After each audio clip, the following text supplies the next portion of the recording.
Los Angeles, 1967. A private garage in Brentwood. Two men stand barefoot on cold concrete. One is Hollywood's biggest star, a man who made millions looking tough on screen. The other is a fighter no studio would hire because he was too Chinese.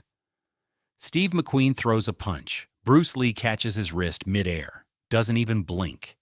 Then Lee does something that makes McQueen's face go white. In that moment, everything McQueen thought he knew about being a man, about being strong, about being real, shatters like glass.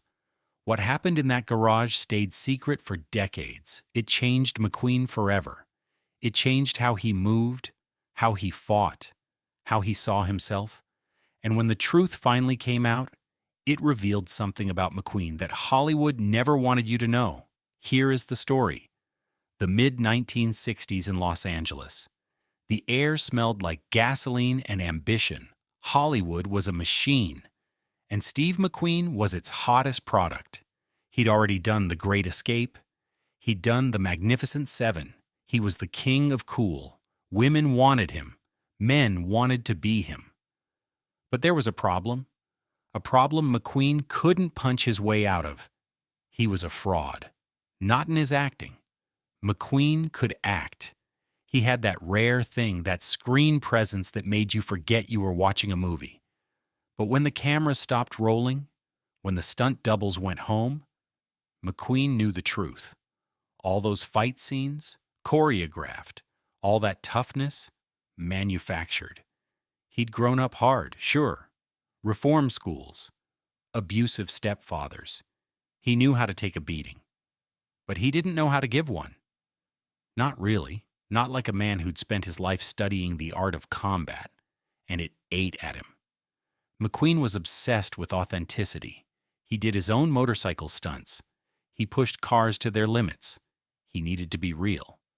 Because deep down, beneath all that swagger, there was a scared kid who never felt like he was enough. Hollywood could make you a star, but it couldn't make you feel like a man. McQueen wanted to be dangerous. Not movie dangerous, actually dangerous. That's when he heard about Bruce Lee. Lee wasn't famous yet, not the way he'd become after his death. In 1967, Bruce Lee was a martial arts instructor living in L.A., teaching actors and celebrities out of a small school in Chinatown and private sessions in garages and backyards. He'd done some work on the Green Hornet TV show, playing Kato.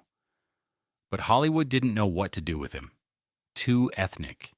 Too intense. Too real. The studios wanted him to teach their white stars how to throw a punch, then step aside so someone like David Carradine could play the lead. But the people who trained with Bruce Lee knew. They knew he was something else. James Coburn trained with him. Kareem Abdul-Jabbar trained with him. These weren't men looking for a hobby. They were looking for the truth. And Bruce Lee dealt in truth. McQueen heard the whispers. He heard that Lee could do things. That seemed impossible. That he was fast, lightning fast. That he could hit you 3 times before you even registered the first punch. McQueen was intrigued. More than that, he was hungry. So he reached out. Lee agreed to meet. Not at some fancy gym. Not at a dojo with mirrors and polished floors. At a garage. Lee's philosophy was simple. You don't learn to fight in comfort. You learn in the raw, on concrete, in the cold, where your feet stick to the ground and every mistake hurts. McQueen showed up in his Porsche, expensive watch, leather jacket, the uniform of a man who'd made it. Lee showed up in simple black pants and a t-shirt. No shoes, no jewelry, nothing but his body and his knowledge. They stood facing each other. And for the first time in a long time, Steve McQueen felt something he wasn't used to feeling. Fear. McQueen wasn't used to being the underdog. He'd spent years clawing his way to the top. But standing across from Bruce Lee, he felt like a child. Lee was smaller than him, 5'7", 140 pounds soaking wet. McQueen was bigger, stronger, but none of that mattered. Lee started slow. He explained his philosophy. Jeet Kune Do. the way of the intercepting fist. It wasn't a traditional martial art. Lee had studied Wing Chun, boxing, fencing, wrestling. He'd taken the best of everything and thrown out the rest. No wasted movement. No fancy forms for show. Just efficiency. Just truth. Most people, Lee said, they fight like they're in a movie. Big movements, big emotions. But real fighting, it's small, it's fast. It's over before you even know it started. McQueen nodded. He thought he understood. He didn't. Lee told him to throw a punch. McQueen did. He put his whole body into it. A good punch. A strong punch. The kind of punch that would look great on camera. Lee didn't move. He just watched it come. Then, at the last possible second, he shifted his weight. 6 inches. That's all. McQueen's fist sailed past Lee's face, missing by a fraction. And before McQueen could even think about resetting, Lee's hand was at his throat. Not hard, just resting there. A promise. "You're dead," Lee said calmly. McQueen felt his stomach drop. He'd been dead before Lee even moved. He hadn't seen it. Hadn't felt it coming. It was like fighting a ghost. They went again. Same result. McQueen threw punches, kicks, combinations. Lee made him miss every time, and every time Lee's counterattack was already in place. A finger near the eye, a palm to the ribs, a sweep behind the knee. Never hard enough to hurt, just hard enough to teach.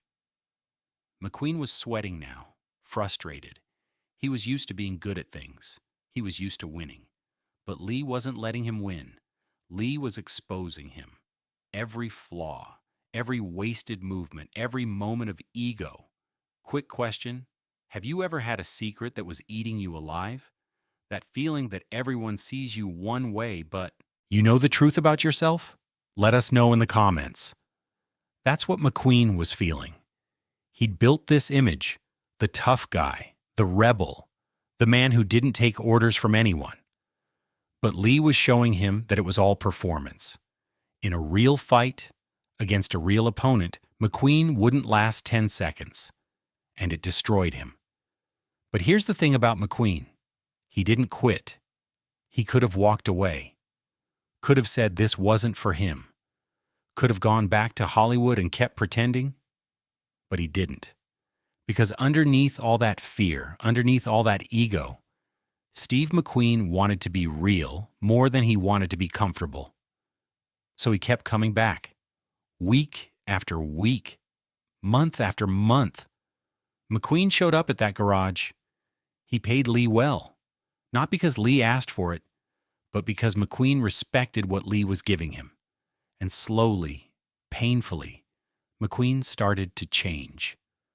Lee didn't just teach him how to fight. He taught him how to move, how to think.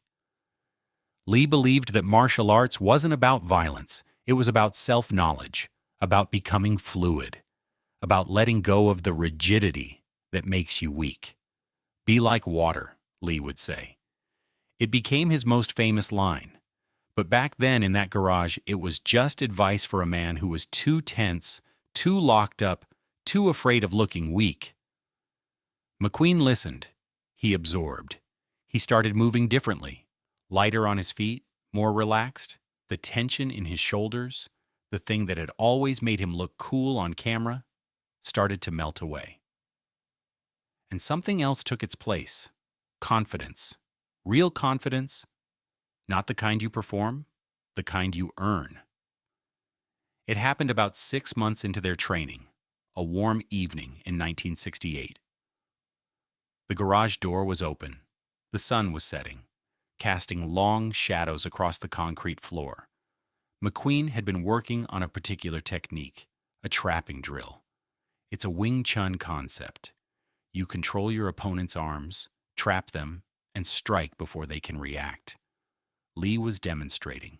His hands moved like water, flowing from one position to the next. McQueen tried to mirror him. He was getting better. Not great, but better. Then Lee stopped. He looked at McQueen, really looked at him. "You're holding back," Lee said. McQueen frowned. What do you mean? You're afraid to hit me. McQueen laughed. Not because it was funny, because it was true. You're faster than me, Bruce. If I come at you full speed, you'll make me look like an idiot. Lee smiled. That rare, genuine smile that people who knew him talked about. Steve, that's the point. You need to fail. You need to get hit. You need to feel what it's like to be out of control, because that's where you learn. McQueen hesitated. He'd spent his whole life avoiding failure, avoiding humiliation. That's why he worked so hard. That's why he pushed so hard. Because failure meant you were weak, and weak meant you were nothing. But Lee wasn't asking. He was challenging. And McQueen couldn't back down from a challenge. All right, McQueen said. Full speed? Full speed, Lee confirmed. McQueen reset. He took a breath. He'd been training for months. He knew the drill. He knew the counters. He could do this. He lunged forward, throwing a fast jab toward Lee's face. Lee parried, just like McQueen expected. McQueen immediately followed with a low kick, aiming for Lee's lead leg. Lee checked it. McQueen was already moving to his next attack, a straight right. Hard, fast, real. And Lee let it come. For a split second, McQueen thought he had him. Thought he'd finally landed one. But then Lee moved. Not away. Toward.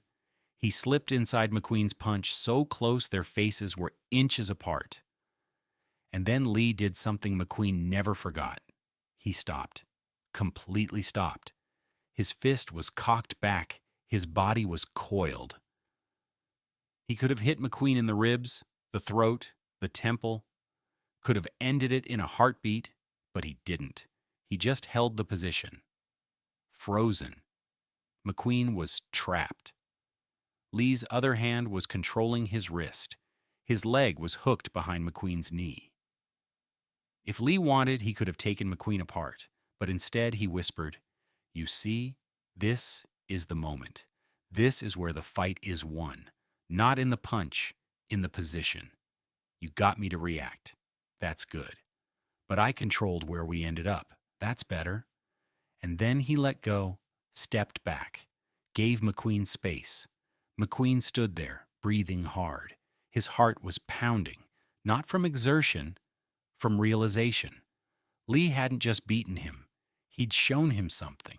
Mercy, control, power that didn't need to prove itself. "You could have hit me," McQueen said. "I didn't need to," Lee replied. "You already learned the lesson." That moment changed Steve McQueen. Not because he got beaten. He'd been beaten by Lee 100 times, but because Lee chose not to humiliate him. Lee chose to teach instead of dominate. And McQueen realized something profound. Real strength wasn't about how hard you could hit. It was about how much control you had over yourself. From that day forward, McQueen moved differently. Watch his later films, Bullitt, The Getaway, Papillon. There's a fluidity to him, a calmness. He's not trying to look tough anymore. He just is. That's Bruce Lee. That's what Lee taught him. Not just how to fight, how to be. For years, McQueen kept his training with Lee quiet. Not because he was ashamed, but because Hollywood didn't understand it. They wanted McQueen to be the image, the rebel, the lone wolf. They didn't want to hear about him bowing to a martial arts teacher, especially not a Chinese one. But McQueen never forgot.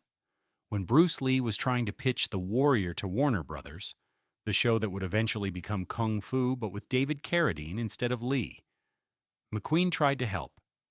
He put in calls. He used his influence. It didn't matter. Hollywood wasn't ready for an Asian leading man. They took Lee's idea, his philosophy, his techniques, and gave them to a white actor. Lee was devastated. McQueen was furious. He called it what it was: theft, racism, a betrayal of everything Lee had given to this town. When Lee died in 1973, McQueen didn't go to the funeral. Not because he didn't care. He couldn't face it. He'd just been diagnosed with mesothelioma, the cancer that would kill him 7 years later. He was already dying. And the thought of watching them bury Bruce Lee, a man who should have had decades left, was too much. But McQueen did something else, something that stayed hidden until years after his own death. He wrote a letter to Lee's wife, Linda. In it, he told her what Bruce had meant to him, how Lee had changed his life, how he'd taught him not just to fight, but to live, how he'd shown him that real strength was about control, not violence. The letter surfaced in 2007. Linda Lee Cadwell shared it in an interview. She said McQueen had sent it with a personal check, a large one, to help support Bruce's children. He didn't want publicity, didn't want credit. He just wanted to honor his teacher. That's who Steve McQueen really was, not the cool, detached rebel Hollywood sold you, but a man who respected mastery, who understood loyalty, who knew that the people who teach you, who change you, deserve to be remembered. Steve McQueen died in 1980. Bruce Lee died in 1973. Two men gone too soon. But their connection, that garage in Brentwood, those hours spent on cold concrete learning to move like water, that legacy endures. You can see it in every action star who came after, in every actor who insists on doing their own stunts, in every fight scene that tries to feel real instead of choreographed. Bruce Lee changed cinema, and part of how he did it was by changing Steve McQueen. McQueen never claimed to be a martial artist. He knew what he was, an actor, a student, a man who got lucky enough to learn from a master. But what he took from Lee wasn't just technique, it was philosophy. It was the understanding that being a man isn't about how tough you look. It's about how honest you are. In his final years, McQueen was gentle, quiet. He'd made his peace with a lot of things, the fame, the women, the mistakes, but he never made peace with losing Bruce. He'd tell people, in those rare moments when he opened up, that Lee was the only man who ever truly humbled him, and he was grateful for it. So here's the question for you. Who in your life taught you something that changed everything? Not just a skill, but a way of seeing yourself, a way of being real. Let us know in the comments, because those people, the ones who show you who you really are, they're the rarest thing in this world. Steve McQueen was the king of cool. But Bruce Lee showed him something cooler than any image Hollywood could sell. He showed him the truth. And unfortunately, they don't make men like Steve McQueen anymore.